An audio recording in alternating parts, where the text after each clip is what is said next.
संस्कृति क्या है? क्या इससे किसी शब्दों में या किसी परिभाषा में बांध सकते हैं? संस्कृति जो है वो अर्थों की विरासत है। सभ्यता तो ये कहती है कि मनुष्य ने क्या बनाया, लेकिन जो बना हुआ है उसको अर्थ संस्कृति देती है। तो क्या धर्म की भी कोई परिभाषा हो सकती है? हम उस चीज को धर्म नहीं कहते जो किसी एक पुस्तक से निसृत होता हो। हम उस चीज को धर्म नहीं कहते जो किसी एक व्यक्ति से निसृत होता हो। जबकि कुछ लोग जो हैं अपने रिलीजन की पहचान इस आधार पर करते हैं कि उसके फाउंडर ही है। जो अनादि है वो अनंत तक चलेगा, वही सनातन रह पाएगा, उसी की धारावाहिकता रहेगी। धर्म के नाम पे कट्टरता या कट्टर हो जाना कितना सही है? कट्टरता अपने आप में खराब है। धर्म जो है ऐसे अज्ञानियों के द्वारा अपमानित होने के लिए नहीं बना। इसी तरह के बाहुबल से जो है व्याख्यात करना चाहें तो उसका कोई अर्थ। हम तो ज्ञान को अपील करते हैं। दूसरी जो आस्था पद्धतियां हैं वो बिलीफ के आधार पर चलती है। हमारे मानना वानना नहीं है, जानना है। 12 ज्योतिर्लिंग हैं, उसको कैसे डिफाइन करेंगे? प्रकाश लिंग नहीं कहा गया, ज्योतिर्लिंग।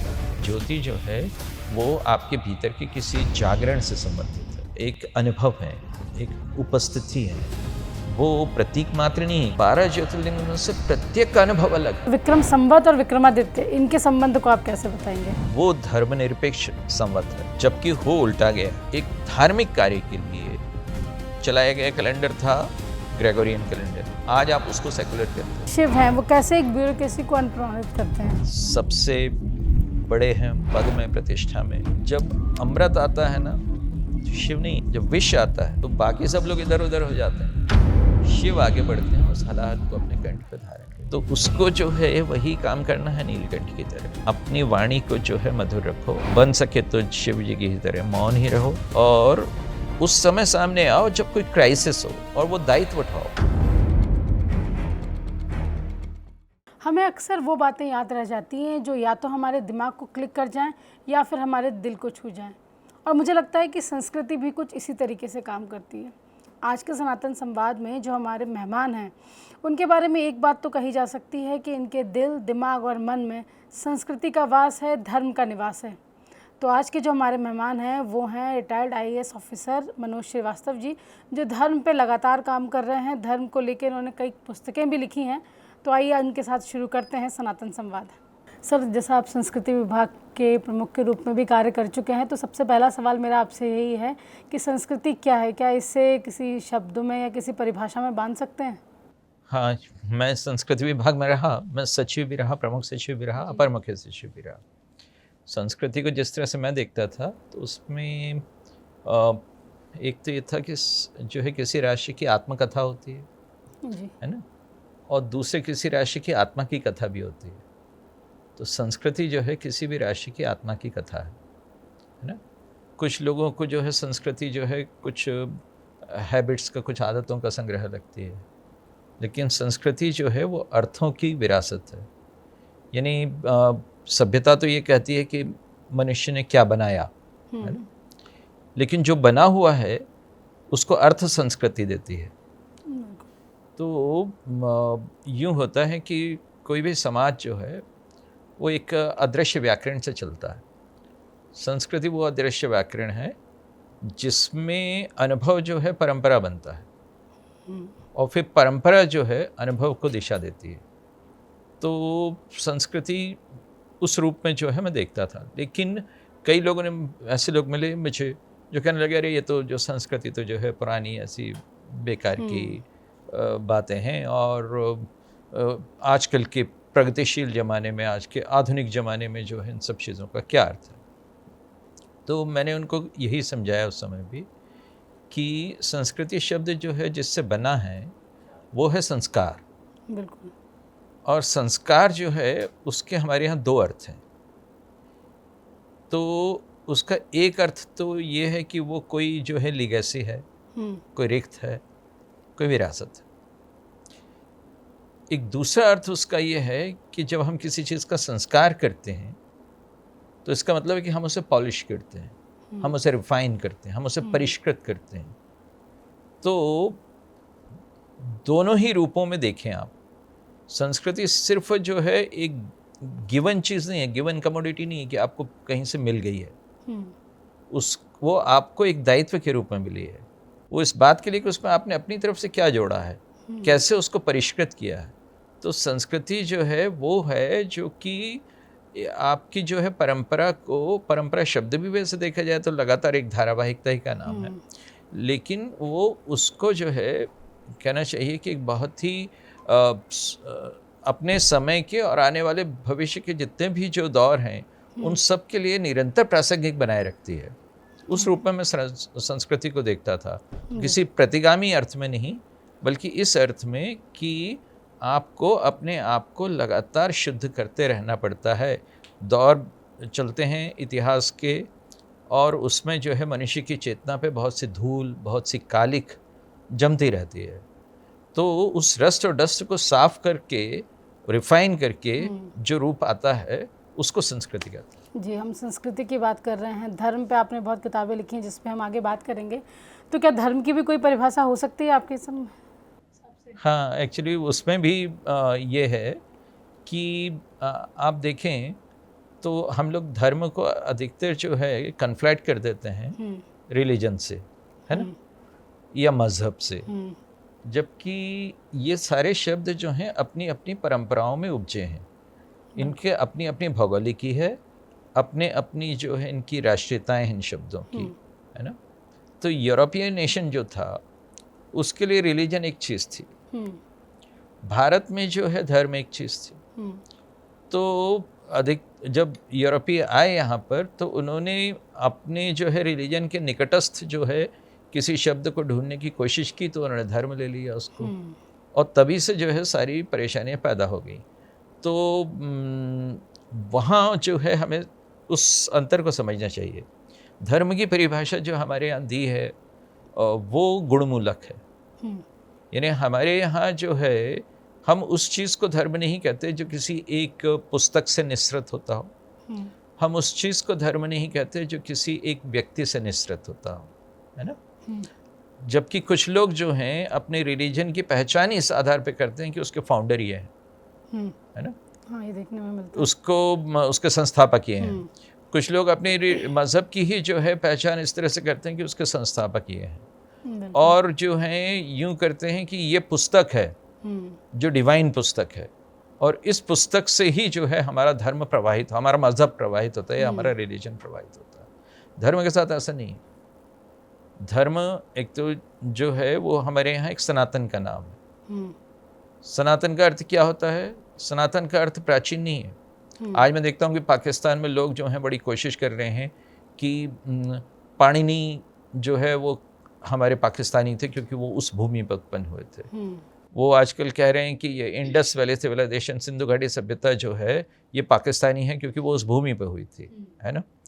तो ये वो जो है प्राचीनता के मान से क्लेम कर रहे हैं, सनातन के मान से क्लेम नहीं कर सकते। वो सनातन वो है जो जिसमें एक धारावाहिकता है, जो हमेशा एवर रेलेवेंट है, हमेशा प्रासंगिक है।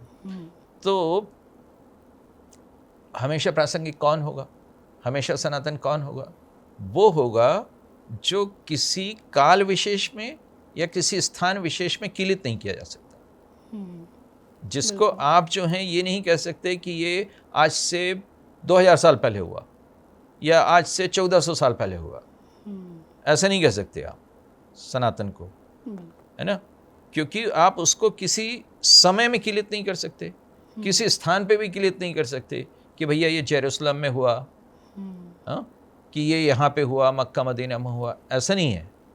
आप जो हैं यदि किसी जो है अपने कहना चाहिए कि धर्म को किसी समय विशेष पे किलित करते हो, किसी स्थान विशेष पे किलित करते हो, तो आप कहते क्या हो? आप ये कह रहे हो कि इसके पूर्व जो है साल्वेशन नहीं होता था। यानी आज से 2000 साल पहले जो और लोग हुए होंगे, 2000, 3000, 4000, 5000 साल, मनुष्य का तो 6 लाख साल का इतिहास है। हमारे यहाँ रायसेन में जो है हमने वो जो एक वो देखा था ह्यूमन स्कल, जो पुरातत्वविद एक थे, उन्होंने डिस्कवर किया था, 6 लाख साल पुराना था। तो मनुष्यता का तो बड़ा लंबा इतिहास है। तो उसमें जो है उन लोगों को उनका सल्वेशन नहीं होता होगा, उनकी मोक्ष नहीं मिलता होगा, उनको मुक्ति नहीं मिलती होगी। क्या मिलती होगी? बिल्कुल। तो जब आप जो हैं कभी किसी स्थान विशेष और जो है समय विशेष पे किसी जो है आस्था पद्धति के उद्भव को किलित कर देते हो तो तब आप सनातन नहीं रह जाते। सनातन आप तभी हो जबकि आपका ना तो अनादि हो, और जिसका जो अनादि है, जिसका कोई आदि आरंभ नहीं है, एक पर्टिकुलर टाइम पे, एक पर्टिकुलर स्पेस पे जहाँ पे किसी चीज़ का कुछ नहीं है, वही अनंत तक चलेगा। जो अनादि है वो अनंत तक चलेगा, वही सनातन रह पाएगा, उसी की धारावाहिकता रहेगी, अन्यथा किसी की नहीं है। तो वो टाइमलेसनेस जो है वो होती है धर्म में, और इसलिए जो है हमारे यहाँ धर्म की परिभाषा जो है वो किसी तरह के लेबल के आधार पे नहीं है। हमारे यहाँ धर्म की परिभाषा जो मनु कहते हैं अपनी मनु स्मृति में, तो उसमें कहते हैं कि धृति, क्षमा, अस्तेय, दम, इंद्रिय निग्रह, धी, विद्या, सत्य, अक्रोध, ये करीब 10 गुण बनाते हैं। दशकम धर्म लक्षणम 10 गुण बताते हैं। याज्ञवल्क्य जो हैं वो भी ऐसे ही 9 लक्षण बताते हैं। ऐसे ही विदुर जो है महाभारत में 30 लक्षण बताते हैं, लेकिन सबके सब गुण मूलक हैं। यदि आपके पास वो है तब आप धर्म। अच्छा, गुण तो जो है हमेशा रहेंगे ही। कुछ लोग होंगे ऐसे जो इन गुणों का पालन करते होंगे, तो जिनमें ये गुण हैं वो सनातन है, वो धर्म है, अन्य कोई चीज़ धर्म नहीं है। तो यदि आप एक मनुष्य के रूप में वो सब गुण अपने भीतर रखते हैं या उनका विकास करने की कोशिश करते हैं, तब तो उनमें से हर एक चीज़ का बड़ा गहरा मतलब है। जैसे पहला ही धर्म जो का गुण जो बताया मनु ने, वो कहा धृति, धारण करना। आज आप उसको क्या कहते हो? एक धैर्य उसका एक अर्थ है, एक दूसरा अर्थ उसका है सस्टेनेबिलिटी। आप इस पृथ्वी को सस्टेन करना है, इसकी कैरिंग कैपेसिटी से ज़्यादा जो है चीज़ें होती जा रही हैं। इसी के कारण ग्लोबल वार्मिंग है और सब तमाम के क्लाइमेट क्राइसिस है, वो सब है। क्योंकि आपने धर्म का जो पहला लक्षण था सस्टेनेबिलिटी, उसके हिसाब से तो चीज़ें कर ही नहीं रहे हो आप तो अपनी एक्विजिटिवनेस के हिसाब से, आप तो अपनी ही कहना चाहिए कि संग्रही प्रवृत्ति के आधार पर ज़्यादा से ज़्यादा भकोस लेना चाहते हो, ज़्यादा से ज़्यादा अपने पास इकट्ठा कर लेना चाहते हो। तो धरती का पहले ही गुण नहीं है आपने जो सस्टेनेबिलिटी का है। आज कहते हैं सस्टेनेबल डेवलपमेंट होना चाहिए। आपका जो एनवायरमेंटल ज्यूरिस्प्रूडेंस जो है, जो पर्यावरणीय जो न्यायशास्त्र है, वो सब ये कहता है कि सस्टेनेबिलिटी होना चाहिए, सस्टेनेबल डेवलपमेंट होना चाहिए, टिकाऊ होना चाहिए, संवहनीय होना चाहिए। संवहनीय तो तभी होगा ना कि जब आपके पास धरती हो, उस तरह की आप अपनी इकोनॉमी को उस तरह से, आप अपने समाज को उस तरह से चलाओ, अपनी जीवनचर्या को उस तरह से चलाओ कि वो सस्टेनेबल हो। तो हो ये रहा है कि कुछ राष्ट्र उनके पास बहुत सारा पैसा इकट्ठा हो गया, कुछ लोग उनके पास बहुत सारा पैसा इकट्ठा हो गया है। एक अकेला वॉलमार्ट जो है वो 159 देशों की इकोनॉमी से बड़ा है। दुनिया के 3 सबसे जो समृद्ध लोग हैं उनके पास जितनी आय है और जितनी राशि है उनके पास, उनकी तुलना में दुनिया के जो हैं कई जो गरीब देश जो हैं वो कहीं ठहरते ही नहीं हैं। तो ऐसी स्थिति में सस्टेनेबल डेवलपमेंट नहीं हो रहा है, तो वहाँ पर जो है धर्म का पालन नहीं हो रहा। हम लोग यूँ अर्थ लेते हैं और ये अर्थ हमेशा लिए जा सकेंगे। बिल्कुल जी सर, हम धर्म के गुणों की बात कर रहे हैं, जैसे पहले ही गुण की बात कर रहे हैं, धैर्य आपने बोला, जो कि मुझे नहीं लगता आज हमारे समाज में कहीं भी है धर्म। तो धर्म के नाम पे जो लोग कट्टर हो जाते हैं, हम आपसी समाज में देख रहे हैं लड़ाई झगड़े हो जाते हैं। अगर किसी न किसी के धर्म की धार्मिक भावनाएं बड़ी जल्दी आहत हो जाती हैं हमारे समाज में, सोसाइटी में। युद्ध भी देखें अगर देशों के बीच में, तो धर्म उसमें बड़ा मुद्दा होता है कई जगहों पे। तो धर्म के नाम पे कट्टरता या कट्टर हो जाना कितना सही है?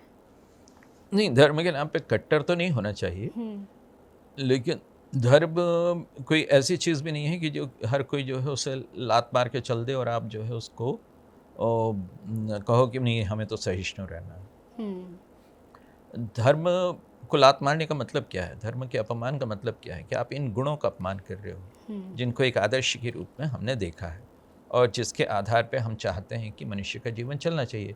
इनमें से किस गुण पे आपत्ति है किसी को?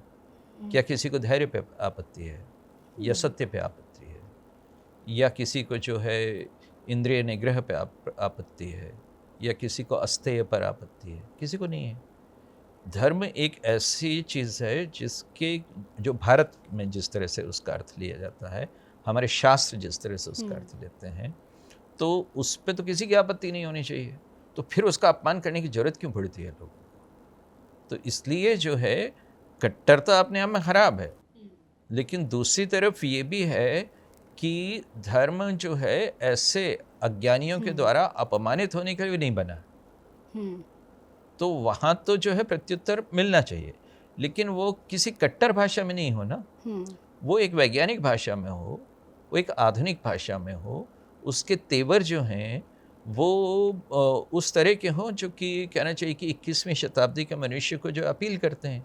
यदि हम जो हैं उस तरह से उस कहना चाहिए कि प्रज्ञा मनीषा मेधा को जो है अपील किए बिना, और हम जो हैं उस चीज़ को किसी तरह के बाहुबल से जो है व्याख्यात करना चाहें तो उसका कोई अर्थ नहीं है। क्योंकि हमारे यहाँ तो धर्म को जो है हमने हमेशा माना कि उसमें वो एक ज्ञान मार्ग भी है, एक भक्ति मार्ग भी है, एक कर्म का मार्ग भी है। तो हम तो ज्ञान को अपील करते हैं, हमारे यहाँ बिलीफ नहीं चलता है। हमारे यहाँ जैसे कुछ दूसरी जो आस्था पद्धतियाँ हैं वो बिलीफ के आधार पर चलती है। आई बिलीव, मैं मानता हूँ, मैं मानता हूँ, मैं मानता हूँ। हमारे मानना वानना नहीं है, जानना है। यानी जो हमारे शंकराचार्य थे वो कहते थे, हमारे जो उपनिषद है उन्होंने भी कहा, वेद सब जगह कहा, ज्ञान को सबसे महत्वपूर्ण माना गया। न ज्ञानेन सदृशम पवित्रमिह विद्यते, ज्ञान से ज़्यादा पवित्र कुछ नहीं है। तो हम तो जानने का आग्रह कर रहे हैं, मानने का आग्रह करने वाली जो आस्था पद्धतियाँ हैं वो दूसरी हैं। वो हमारे जो भारत में हमारी संस्कृति में जो धर्म का अर्थ है उसमें जो है आग्रह ज्ञान पर है। तो यदि जो है बच्चा अग्नि में उष्णता होती है और उससे हाथ जलता है, आप उसको कहोगे कि मानो बेटा, तो वो कोशिश करता रहेगा, मानता नहीं है। लेकिन एक बार जरा सा पास में गया, उसकी ऊष्मा लगी, उसकी गर्मी लगी उसको, उसके बाद जीवन भर के लिए सीख जाता है कि हाँ भाई अग्नि का ये गुण है, क्योंकि उसने जान लिया। तो हमारा आग्रह जो है रहा है वो गीता में भगवान ने जो है बार बार इसलिए ज्ञान मार्ग पे बल दिया। तो क्यों हम ज्ञान के उस मार्ग पे जो है चलने से इनकार करें? भारत तो हमेशा से एक तरह की शास्त्रार्थ परंपरा का देश रहा है, जिसमें खंडन मंडन होता रहता था, जिसमें हमेशा जो है एक पूर्व पक्ष होता था और एक उसका उत्तर पक्ष होता था। उस तरह से हम लोग जवाब देते रहे। तो हम तो जो है कभी भी ये नहीं कहते कि नहीं हमारी जो है चीज़ है और आप इस पर प्रश्न कैसे कर सकते हैं। हम तो कहते हैं कि प्रश्न करो, लेकिन फिर उसका उत्तर भी सुनने का धैर्य होना चाहिए। आज प्रॉब्लम यह है कि हमारे यहाँ ऐसे लोग हैं जो कहते हैं कि नहीं हमें मानो, और यदि आप हमारी उसको नहीं मानते हो तो फिर हम आपके विरुद्ध जो है सब कुछ करेंगे। हमारे यहाँ दूसरा कहना है, हमारा कहना ये है कि आप संशय करो, पूरी तरह से शंका करो, कोई उसमें परेशानी नहीं है शंका करने में, आप करो। यानी टू डाउट जो है इज़ द बिगनिंग, उसको आरंभ की तरह लो। लेकिन परेशानी तब होती है जब हम अपनी शंका को अंतिम मान लेते हैं, वो आरंभ है। और आप पूरा शंका करो, जो भी हमारी प्रतिपत्तियां हैं हमारे धर्म की, उन सब पे आप पूरी जितनी भी आपसे बन सके आप संशय करो, सारी शंकाएं करो, है ना। हमारे यहाँ कभी भी ये नहीं होगा कि आपने शंका की है तो आपका सर जो है तन से जुदा हो जाएगा, नहीं, बिल्कुल नहीं है। हमारे यहाँ देखो तो राम के ही संदर्भ में रामचरितमानस में 3 प्रसंग आते हैं जिसमें राम पर शंका की जाती है ना। एक याज्ञवल्क्य और भारद्वाज का प्रसंग है, एक जो है सती और शिव का प्रसंग है ना, और एक जो है काकभूषुंडी और गरुड़ का प्रसंग है। उसमें होता क्या है, याज्ञवल्क्य और भारद्वाज के उसमें कि एक पूछते हैं कि भाई राम जो हैं ये अयोध्या के राजकुमारी हैं कि कोई ईश्वर विश्वर हैं, क्या है? तो फिर वो जो है उसमें उनकी उस शंका करने पे कि ये कोई, जब ये कहते हैं कि भारद्वाज की ये तो कोई लगते नहीं है कि कोई भगवान होंगे, तो जाग बलिक बोले मुस्काई, मुस्कुरा के बोलते हैं, वो क्रोध नहीं करते हैं, वो मुस्कुरा के बोलते हैं, फिर उनकी शंका का निवारण करते हैं।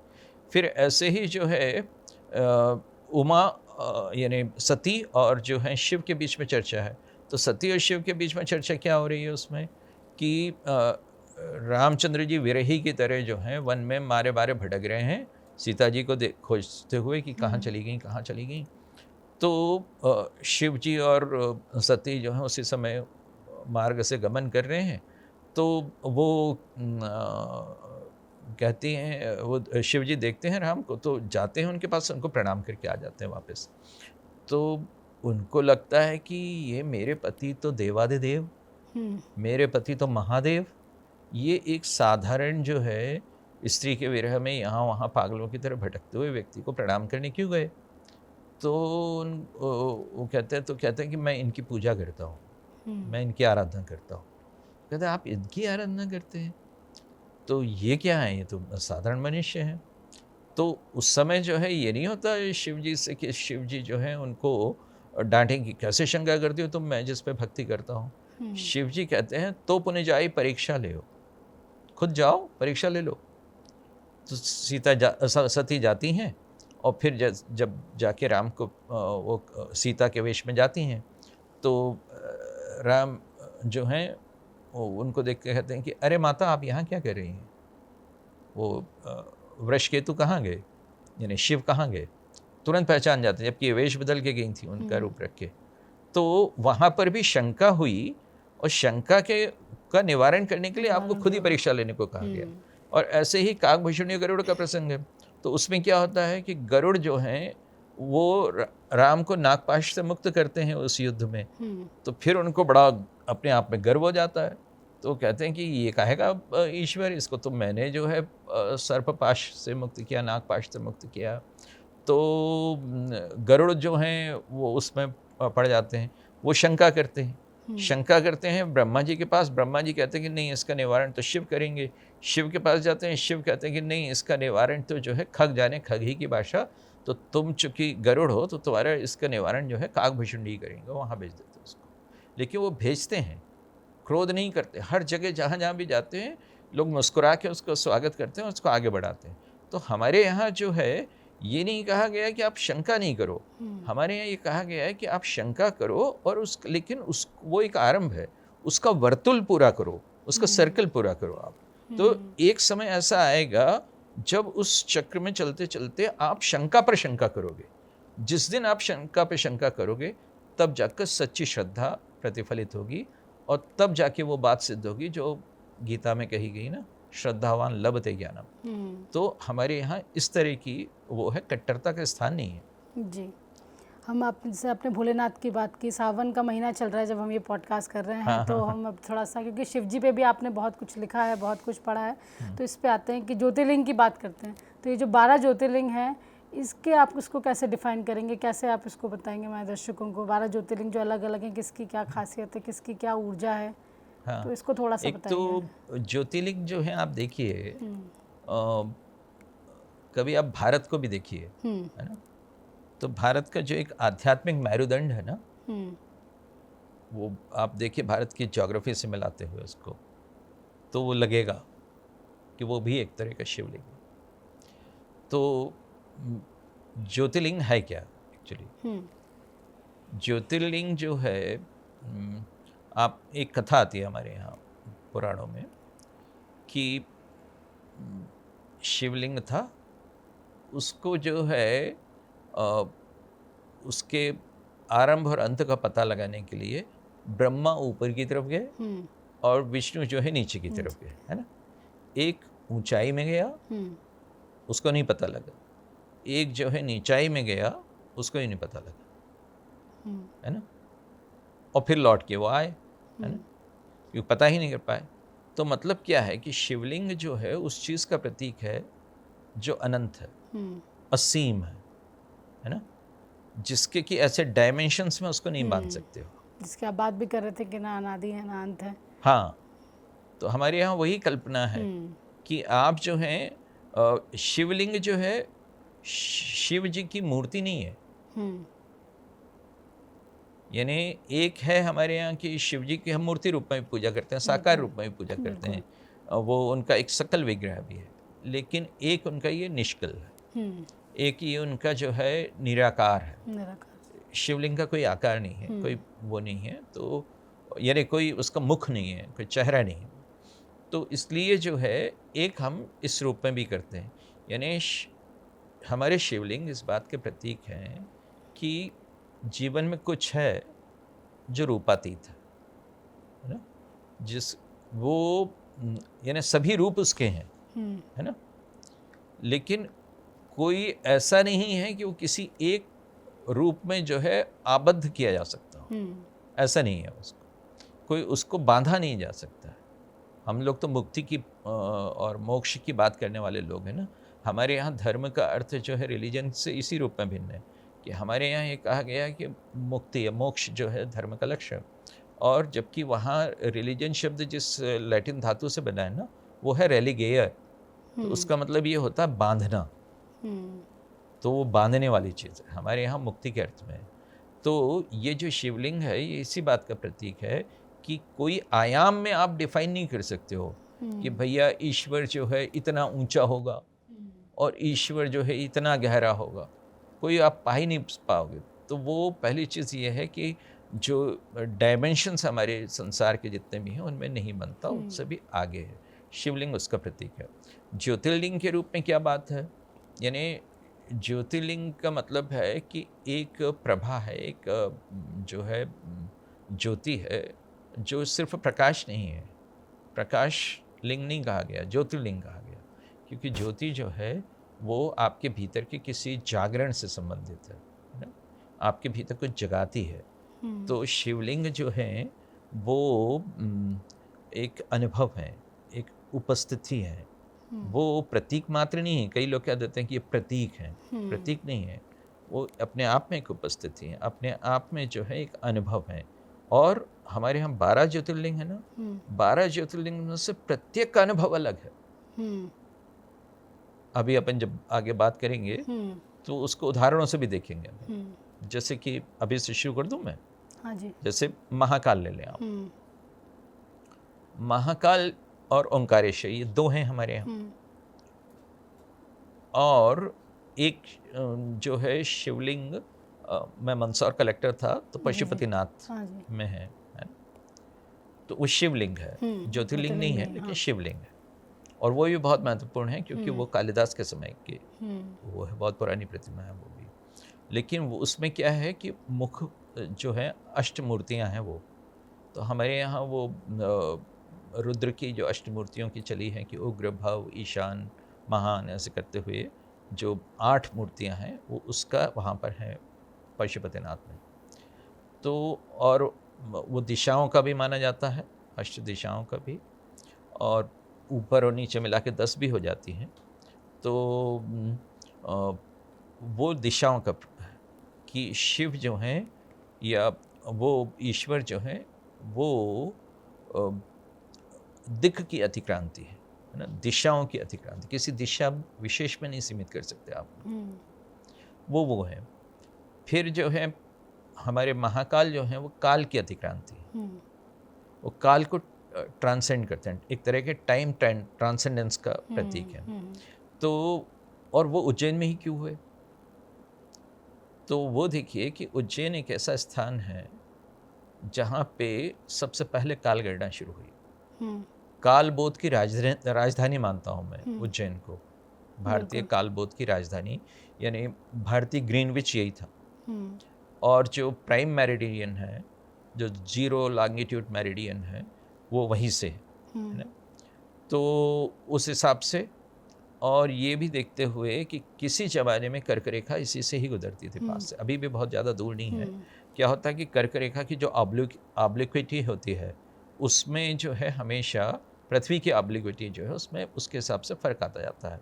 तो वो भी थोड़ी थोड़ी सी जो है स्थान चेंज करती रहती है। सहस्राब्दियों में पता नहीं कितने उसमें ये ढूंढा गया होगा महाकाल को और उसको चिन्हित किया गया होगा उस स्थान पर, तो इसलिए वो थोड़ा सा फ़र्क आ गया है। लेकिन वो चीज़ जो है ट्रॉपिक ऑफ कैंसर वाला रेखा उसके पास से ही गुजरती है, बहुत ज़्यादा दूर से आज भी नहीं। उस रूप में जो है ये जो है यहाँ पर वेधशाला हुआ करती थी उज्जैन में, आज भी है वेधशाला, पुरानी का जीर्णोद्धार भी किया गया है। वैदिक घड़ी भी जो है कहते हैं कि यहाँ पे है ना।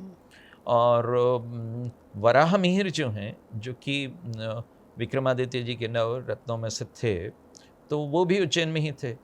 और वराह मिहिर ने जो है एक वेधशाला वहाँ दिल्ली में बनाई थी, जिसको उन्हीं के नाम पे मेहरावली कहा गया था, जो आज महरौली कहलाता है। और आज आपकी कुतुब मीनार के रूप में उसको लोग देखते हैं, लेकिन वो काल बोध की और काल गणने का वो था स्थान।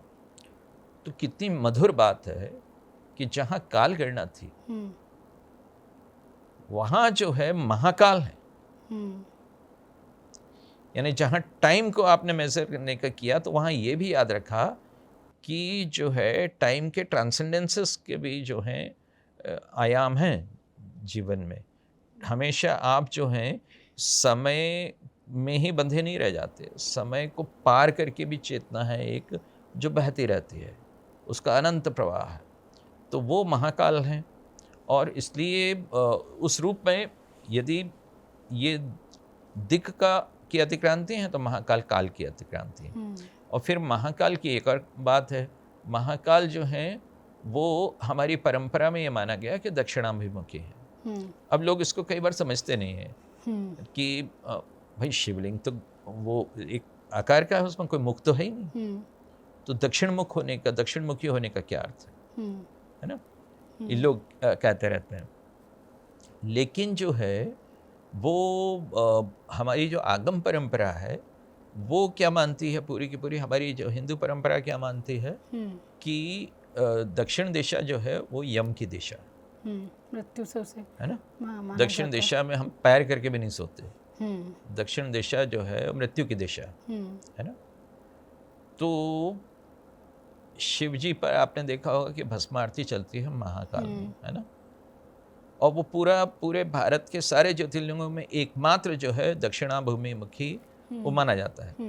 तो आगम परंपरा में ये माना गया है कि ये जो है इनका जो मृत्यु से काल से उस रूप में जो है संबंध है कि ये काल को और मृत्यु को जीतने वाले हैं। और जीवन में यदि आप जो है ये मृत्यु का भय यदि आपका खत्म हो जाए, है ना, बिल्कुल, तो मृत्यु से यदि आप मुंह नहीं मोड़ें, क्योंकि अधिकतर पूरे जीवन भर हमारी कोशिश क्या रहती है, हम लोग जो हैं कभी शमशान जाना पसंद नहीं करते, गए किसी को वो करने के लिए बड़ी जल्दी वहाँ से लौट के आना चाहते हैं, अप्रिय लगता है हमें। और शिव तो शमशानवासी हैं और शिव की भस्मारती वहाँ से आती है और वो चढ़ती है उन पे। तो उसका मतलब क्या हुआ कि जीवन की जो नश्वरताएं हैं आप जो हैं उसको अपना अंगराग बनाए हुए हो शिव जी। भस्म तो जो है कहना चाहिए कि वो चीज़ों की नश्वरता का प्रतीक है। आपकी प्रतिष्ठा, आपका सौंदर्य, आपकी प्रसिद्धि, आपकी धन संपदा सब क्या है, भस्म, राख हो जाएंगे एक दिन। तो लेकिन उसके बाद भी कोई एक चीज़ रहेगी, वो एक जो चीज़ है वो चेतना, वो एक चीज़ जो कि हमारा कहना चाहिए कि परम सत्य वो रहेगा। महाकाल वही है। तो महाकाल जो है हमें मृत्यु से भयभीत होना नहीं सिखाते, वो हमें मृत्यु के पार देखना सिखाते हैं। और आप ये आनंद फिल्म देखी होगी ना, यदि एक बार आपने मान लिया कि हाँ ये 6 महीने बाद तो मेरी मृत्यु ही होने वाली है, तो आप क्या करते हो, आपके जीवन से बहुत सारी जो राग द्वेष और बहुत सारी चीज़ें जो हैं अपने आप ख़त्म हो जाती हैं। बहुत सारे लोभ लालच सब खत्म हो जाते हैं। आप दूसरों को ही बेहतर बनाने में, आनंद देने में ही आप उस समय को लगा देते हो। महाकाल वही सिखा रहे हैं हमें कि मृत्यु से पलायन मत करो, मृत्यु से मुख मत मोड़ो, उसको देखो, उसको सामने रखो और फिर जो है अपने जीवन को उस हिसाब से उतनी गुणवत्ता के साथ चलाओ। तो वो महाकाल है हमारे यहाँ। तो ये अनुभव है महाकाल का, है ना। अब आप चले ओंकारेश्वर। तो ओंकारेश्वर में उसका नाम है ओंकार, है ना, उसके आधार पर बना है।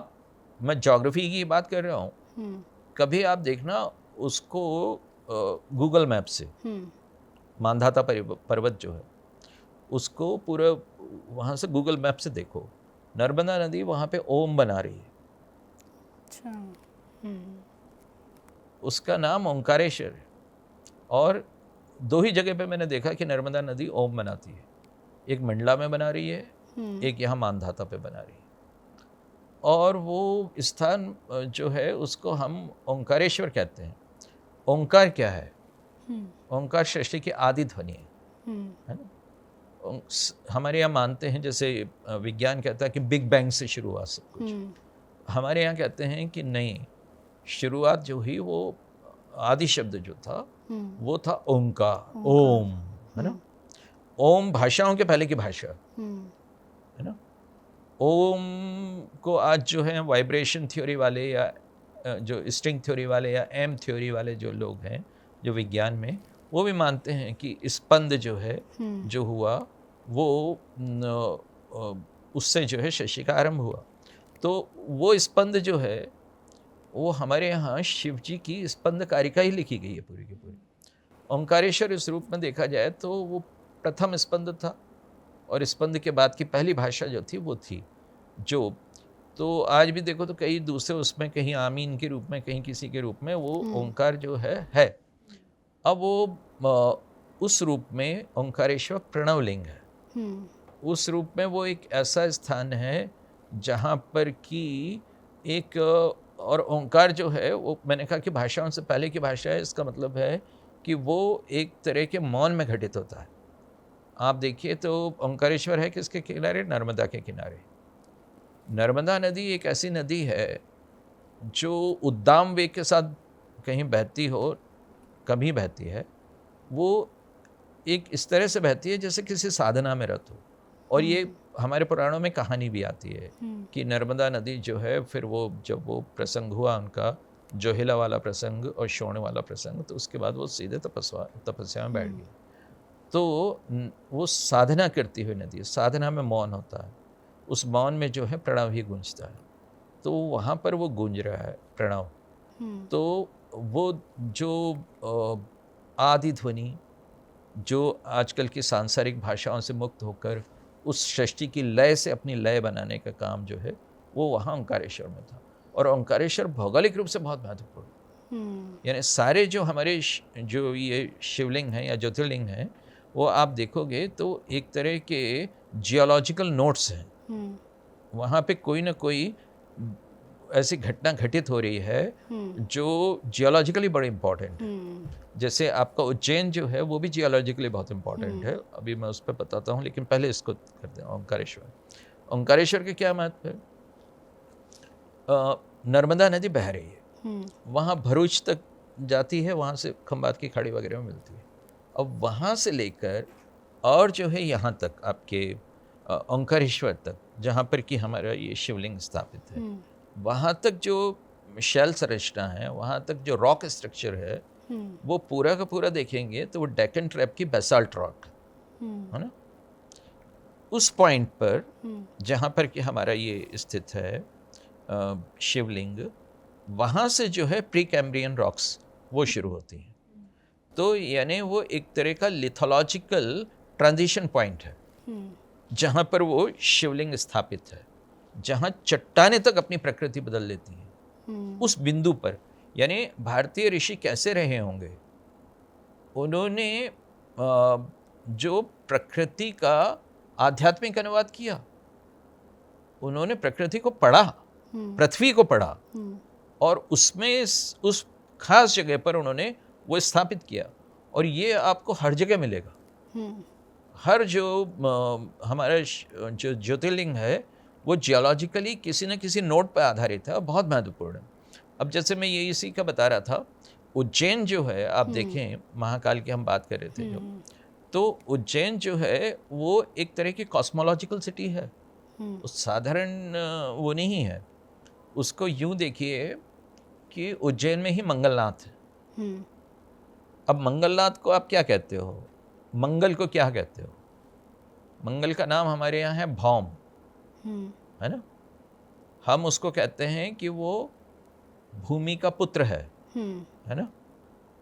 और भौम यानी भूमि यानी पृथ्वी, है ना। ये हम लोग कब से कहते आ रहे हैं? अनंत समय से हमारी परंपरा में चला आ रहा है ना। और हम लोग क्या कहते हैं, उसका एक जो दूसरा पर्याय है वो है मंगल का, वो है लोहितांग, है ना।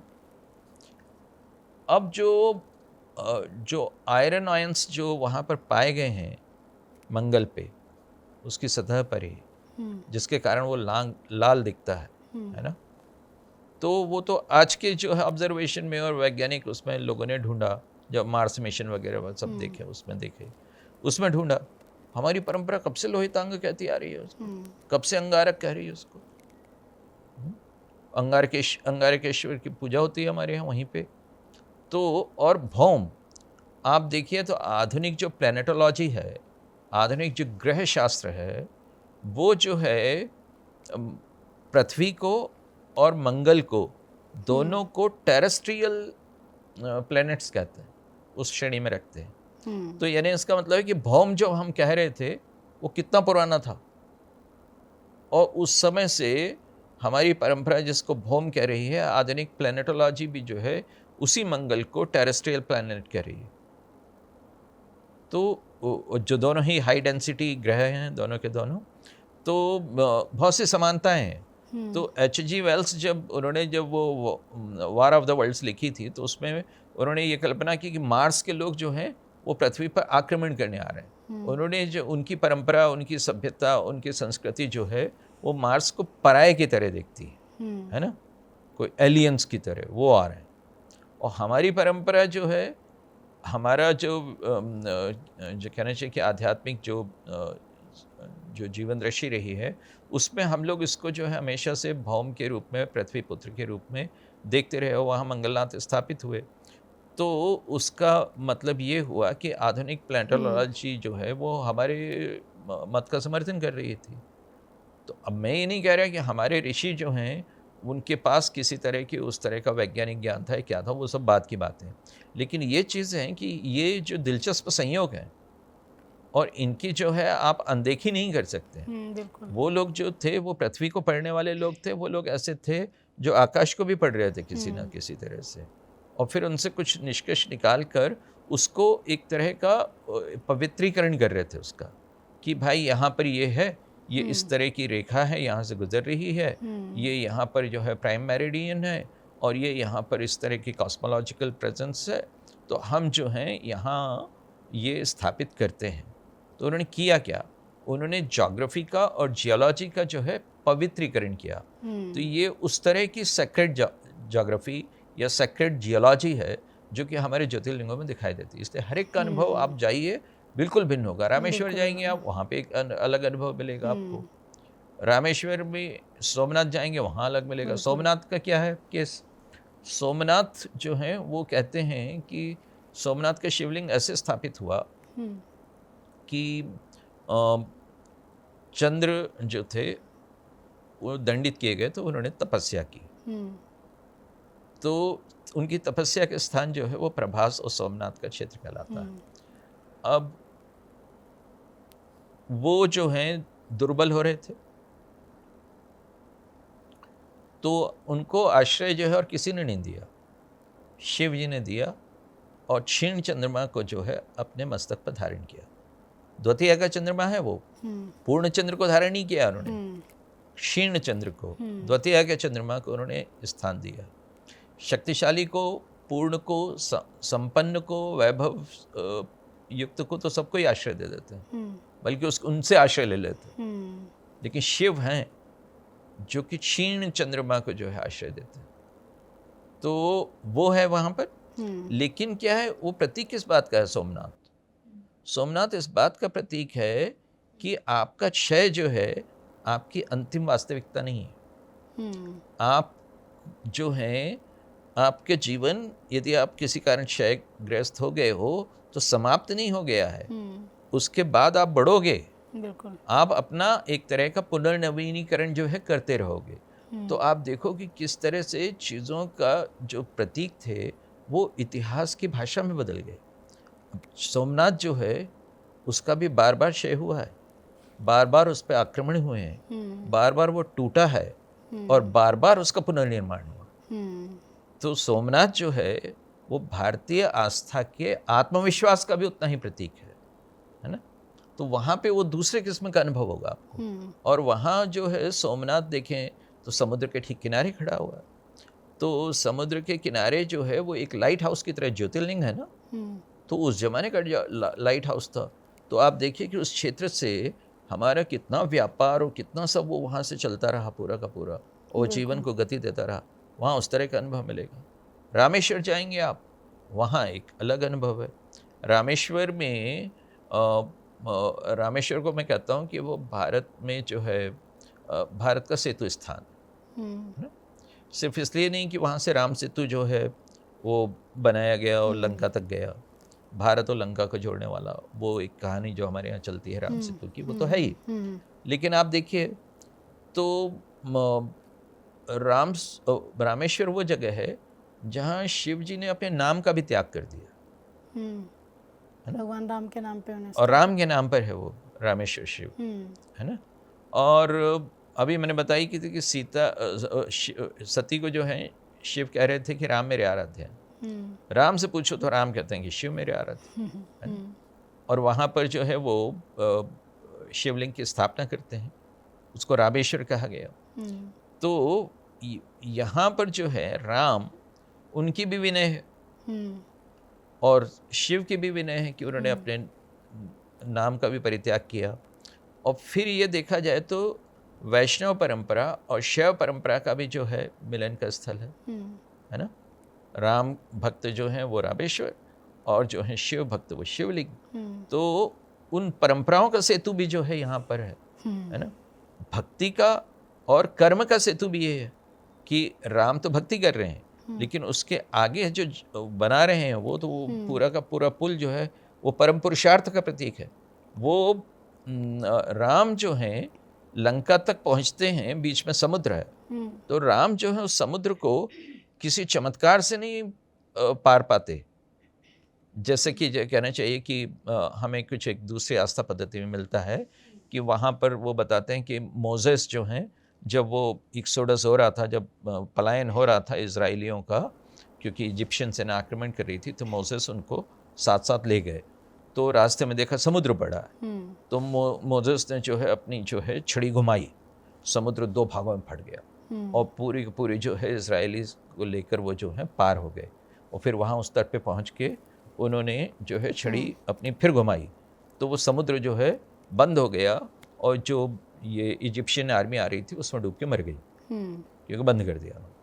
तो ये वहाँ पे कहाँ है। लेकिन भारत में जब यही परिस्थिति जो है एक अवतार के सामने आई तो उस अवतार ने अपनी दिव्यता से, अपने किसी चमत्कार से उसको हल नहीं किया।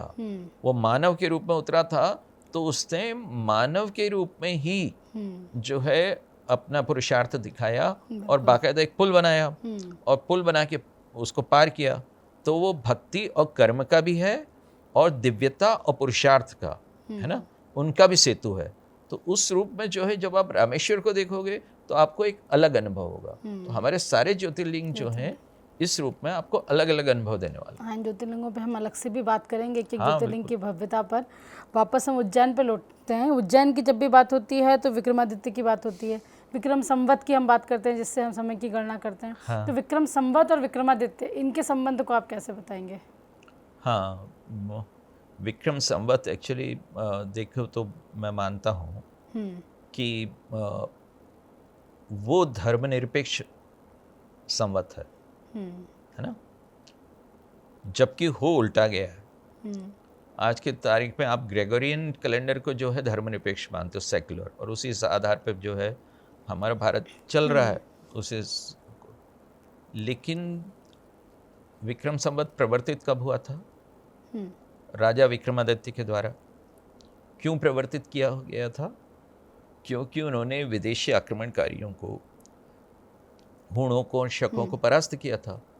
इनफैक्ट शकों ने जो है वो उनके पिता जो गंधर्व सेन को पराजित किया था, तो उसको के कारण जो है ये तो राज्य से च्युत हो गए थे। फिर उन्होंने जनता को संगठित किया और पूरा जो है शकों को मार भगाया भारत से।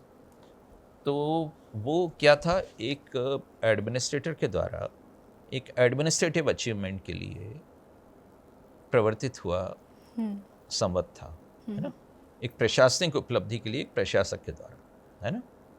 और उसको प्रवर्तित करने का तरीका क्या होता था? तो प्राचीन भारत में संवत हर कोई नहीं प्रवर्तित कर सकता था। उसके पहले जब भी उसको जिस किसी को भी ऐसी करने की इच्छा होती थी, उसको अपने राज्य के सभी नागरिकों को ऋणों से मुक्त करना रहता था। और सिर्फ राजकीय ऋण से नहीं कि हमारे यहाँ बैंक लोन से कर्जा माफ़ी दे दी, ऐसा नहीं।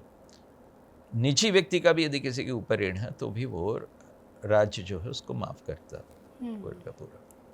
तो उस रूप में जो है अपनी प्रजा को ऋण मुक्त करने के बाद जो है अधिकारिता प्राप्त होती थी कि आप जो हैं संवत चला सको। तो माने क्या है, प्रशासक के द्वारा प्रशासनिक उपलब्धि के लिए प्रशासकीय तरीके से किए गए काम के बाद जो है संवत प्रवर्तित होता था, है ना। दूसरी तरफ जो है ग्रेगोरियन कैलेंडर है। ग्रेगोरियन कैलेंडर कैसे आया? ग्रेगोरियन कैलेंडर जो है पोप के द्वारा प्रवर्तित किया गया, पोप ग्रेगरी के द्वारा। पोप ग्रेगरी जो हैं उन्होंने क्यों प्रवर्तित किया? क्योंकि उन्हें ईस्टर की तिथियों का कुछ जो है पुनर्संयोजन करना था, है ना। तो एक धार्मिक प्रमुख के द्वारा एक धार्मिक कार्य के लिए चलाया गया कैलेंडर था ग्रेगोरियन कैलेंडर। आज आप उसको सेकुलर कहते हो। और ये जो विक्रम संवत है, जो एक राजा के द्वारा, एक प्रशासक के द्वारा प्रशासनिक उपलब्धि के लिए प्रशासनिक तरीके से प्रवर्तित किया गया था, वो जो है आज आपके लिए हिंदू कैलेंडर हो गया। वो हिंदू कैलेंडर नहीं है, वो भारतीय कैलेंडर है भाई। और प्रशासनिक उससे उसकी कोई सांप्रदायिक पहचान नहीं है। और यदि उस कैलेंडर का हम लोग ढंग से उपयोग किए होते विक्रम संवत का, तो भारत में मैं कहता हूँ कई बार कि बेरोजगारी की समस्या नहीं रहती, क्योंकि और भारत में पर्यावरण की समस्या नहीं रहती। उस कैलेंडर में देखिए, अकेले दशहरे से लेकर दीपावली के बीच में 5 अवसर आते हैं जो किसी न किसी वृक्ष से जुड़े हुए हैं। दशहरे के दिन शमी वृक्ष है ना। दीपावली के आसपास वो वृंदा विवाह होता है, तो उसमें तुलसी की पूजा करते हैं आप। बीच में अक्षय नवमी आती है, आंवला नवमी जिसे आप कहते हैं। इस तरह से 5 त्योहार हैं जो कि किसी वृक्ष से जुड़े हुए। उस दिन आप उन वृक्षों का रोपण करते हो क्या? भूल गए आप, अपने ही संवत को भूल गए। तो आप अपना संवत की जो है महत्व को भूल गए। आज किसी ज़माने में आप अपना पर्यावरण दिवस जो है वो हरियाली तीज या हरियाली अमावस्या के रूप में मनाते थे इस संवत के सहारे। आज आप पर्यावरण दिवस 5 जून को मनाते हो, जब पर्यावरण सबसे लुटी पिटी हालत में होता है ना। तो मैं कहता हूँ कि वो जो पर्यावरण दिवस है, जो अंतर्राष्ट्रीय पर्यावरण दिवस, वो भारत के लिए पर्यावरण के प्रति चेतावनी का प्रतीक है कि यदि तुमने पर्यावरण पर ध्यान नहीं दिया तो तुम्हारी ये हालत होगी, है ना। और यदि जो है आपने उस चेतावनी को के अनुसार जो है कार्यवाही की और अपनी संस्कृति के अनुसार जो है पेड़ों की रक्षा पर ध्यान दिया, तो फिर आप हरियाली तीज या हरियाली अमावस्या मनाओगे। वो प्रकृति जब अपनी पूरी सुषमा, अपनी समृद्धि और वैभव में होगी, तो उस तरह से, इसी तरह से उसमें बहुत सारे ऐसे दिन आते हैं जब कोई ना कोई कार्य करना है। उससे जो पैदा होने वाले रोज़े, उसके बहुत एक लंबी थीसिस है जिस पे कभी मैं बाद में बात करूँगा। भगवान शिव पे जैसे मैंने आप बात की कि आपने बहुत कुछ लिखा है, बहुत कुछ आप किताबें अभी भी लिख रहे हैं उस पर। जब आप मंदसौर कलेक्टर थे तब आपने पशुपति पर भी कविता लिखी है। सिंहस्थ के समय में अमृत नाम अनंत के नाम पे कविता संग्रह आपने किया है। फिर आप अभी देवादिदेव नाम से शिव जी के तीनों नामों पर 567 पेज की पुस्तक लिखी है, जो अमोघ शिव कवच, जिसके बारे में हम चर्चा भी कर रहे थे। तो अगर मैं इन सबको देखूं तो जो शिव हैं वो कैसे एक ब्यूरोक्रेसी को अनुप्राणित करते हैं? शिव ना ब्यूरोक्रेसी को? हाँ जी। हाँ, देखिए शिव ने क्या किया। पहले तो शिव जो हैं देवादिदेव हैं, सबसे बड़े हैं पद में, प्रतिष्ठा में, है ना। लेकिन शिव जो हैं कब सामने आते हैं? जब अमृत आता है ना, तो शिव नहीं है, तब नहीं है ना। जब विष आता है तो बाकी सब लोग इधर उधर हो जाते हैं, शिव आगे बढ़ते हैं, उस हलाहल को अपने कंठ पे धारण करते हैं। ब्यूरोक्रेसी जो है उसको उस चीज से सबक लेना चाहिए। श्रेय लेने के लिए तो बहुत सारे लोग, लेकिन वो जो विष है जो ब्यूरोक्रेसी बैशिंग के रूप में सामने आता है, जब हर चीज़ के लिए लोग जो हैं ब्यूरोक्रेट्स को जो हैं नौकरशाह हैं और ये हैं वो तमाम किस्म की वो सब कहते रहते हैं, उस विष को जो है उसको अपने धारण करना है और धारण करना है और उसको कंठ से उतरने नहीं देना, इधर उधर नहीं जाने देना, धारण ही करना। कंटेनमेंट है वो जो है उससे आगे नहीं जाने देना। यदि आपने उसको जो है आगे जाने दिया तो हमारे समाज का जो ये पूरा शरीर है वो पूरा विकृत हो जाएगा। तो उसको जो है वही काम करना है नीलकंठ की तरह कि अपनी वाणी को जो है मधुर रखो, है ना, बन सके तो शिव जी की तरह मौन ही रहो, है ना, और उस समय सामने आओ जब कोई क्राइसिस हो, है ना, और वो दायित्व उठाओ जिसको उठाने से बाकी सब लोग इनकार कर रहे हैं। तो ब्यूरोक्रेसी को पहले तो उस तरह से काम करना है जो मुझे शिव जी से लगता है कि उनका वो है। फिर दूसरी चीज़ ये है कि शिव जी जो हैं, आप देखिए तो उनके पास है क्या? उनके पास हैं भूत गणादि, है ना। ये कौन लोग हैं? ये वो लोग हैं जिनको हाशिए पर डाला हुआ, है ना। देवता प्रमुख हैं, है ना, राक्षस अपने असुर जो है अपनी शक्ति वगैरह से वो भी अपना स्थान बना लेते हैं। भूत गणादि इनको तो कोई देख ही नहीं रहा ना, इनको तो हाशिए पर डाला हुआ, लेकिन शिव जो है उनको साथ लेके चलते हैं। तो हमारे समाज में ऐसे बहुत सारे लोग हैं जो मार्जिनलाइज कर दिए गए हैं, जिनको मुख्यधारा से धकेल दिया गया है, जो खदेड़ दिए गए हैं, निर्वासित कर दिए गए हैं। उनको जो है परवाह करना जो है वो शिव का काम है, ब्यूरोक्रेट का भी वही काम होना चाहिए। ऐसे लोग जो मार्जिनलाइज कर दिए गए, तो ऐसे देखें तो शिव जी के पूरे उसमें बहुत सारे ऐसे प्रतीक बिंदु मिलेंगे जो हमारे ब्यूरोक्रेट्स को भी जो है प्रेरित और प्रभावित कर सकें। तो आपने जैसे अब बात की, हमने ब्यूरोक्रेट्स की बात की, आपने अपना पूरा जीवन एक सरकारी अधिकारी के तौर पे, IAS ऑफिसर के तौर पे निकाला है। कई अलग अलग शहरों में, अलग अलग विभागों में आपने अपनी सेवाएं दी हैं। धर्म से आपका निजी तौर पे, निजी जीवन में बड़ा जुड़ाव रहा है, जो हम देख भी रहे हैं। तो धर्म कितना किसी व्यक्ति को, जो चैलेंजेस की आप बात कर रहे हैं, ऑफकोर्स चैलेंजेस आते रहे होंगे, नौकरी में आपने इतना समय बिताया है, तो चैलेंजेस को दूर करने के लिए, अगर मैं यूथ के लिए पूछूं, आज का जो यूथ है, ये युवा वर्ग है, इतनी जल्दी छोटी छोटी चीज़ों पे घबरा जाता है, परेशान हो जाते हैं, तो धर्म कितना सहायक होता है, या आपके जीवन में कहूँ कि चुनौतियों से, चैलेंजेस से निपटने में धर्म कितना सहयोग करता है? बहुत ही एक्चुअली उसी के सहारे ही चलते हैं, भगवान के सहारे चलते हैं हम लोग, क्योंकि जीवन में सब कुछ प्रत्याशित तरीके से नहीं होता। बहुत सारी चीज़ें हैं जो कि आकस्मिक और अप्रत्याशित तरीके से होती हैं, और उस समय आपको कार्य करने की ऊर्जा और शक्ति जो है वो चाहिए रहती है, और दिशा भी चाहिए रहती है। तो वो सब जो हैं वो आपके भीतर यदि वो उस तरह का धर्म बोध हो तो आपको बहुत आसानी हो जाती है। कई बार मैंने देखा। अच्छा, दूसरे ये भी है कि कुछ मेरे साथ अनुभव ही ऐसा रहा। मेरी जब शुरुआत ही हुई कैरियर की, मैं सबसे पहले जब सब डिविज़नल चार्ज मिलता हमें, तो मुझे खुरई में SDO था मैं, तो वहाँ पर कुछ ऐसा संयोग हुआ कि एक विवाद था, उसके लिए गांव वालों ने जो है मुझे बुलाया कि सर ये ठेकेदार है, ये इस जो टीले को जो है खोदना चाहता है और हम नहीं देना चाहते इसको खोदना। तो ठेकेदार कह रहा था कि मुझे माइनिंग का पट्टा मिला, मैं क्यों नहीं खोदूँगा। तो उस समय मेरी आदत ये थी कि मैं बिल्कुल सुबह सुबह भ्रमण करने निकलता था, जो फील्ड पे जाने के लिए एकदम सुबह सुबह ब्राह्म मुहूर्त में मैं निकलता था। तो मैंने कहा मैं आता हूँ, तो मैं वहाँ पे सुबह सुबह पहुँचा, तो ये लोग वो सब वहीं पे मुझे ले गए।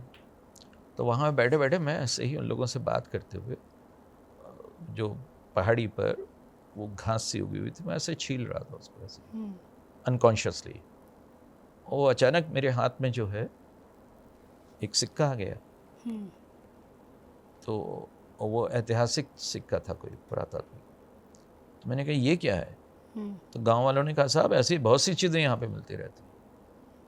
वो तो मुझे लगा कि मैं जो है कोई बहुत ही महत्वपूर्ण धार्मिक स्थल पे बैठा हुआ हूँ इसके, और ये जो बंदा है जिसने कि ठेकेदार ने वो लिया हुआ माइनिंग पट्टा, या तो ये जानता नहीं है इस स्थान का महत्व, या ये जानता है क्योंकि गांव वाले बोल रहे हैं कि यहाँ से ऐसे चीज़ें निकलती हैं, और वो मायने के पट्टे के नाम पर जो है ये कुछ करना चाहता। मैंने उसको भगाया कि भैया तुम तो जाओ और तुम्हारे जो है लीज जो है मैं किसी दूसरी जगह की कलेक्टर साहब से कह के दिलवा दूंगा, लेकिन यहाँ नहीं खोद सकते तुम।